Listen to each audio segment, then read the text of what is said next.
Please welcome to another tutorial of the Solution Journals. Today we will learn how to use a TikTok audio like a ringtone in your phone.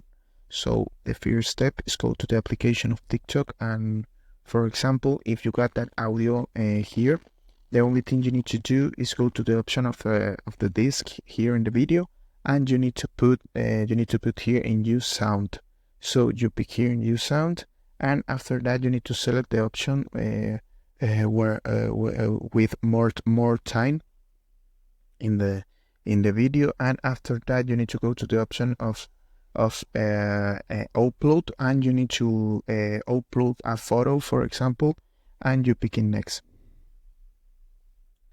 So after that you need to pick in the option of edit, and you need to edit that video, that photo in the complete duration of the audio. And after that you need to upload that video in TikTok.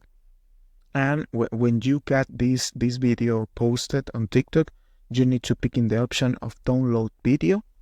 And after that you need to go to your navigator here, and in your navigator you need to search the page of convert to MP3, and here in convertir de YouTube, this is the convert of YouTube. You can convert that video in a audio. So after that you can use that audio like a ringtone. So this is the process. I hope this tutorial was helpful for you. Follow us for more content like this.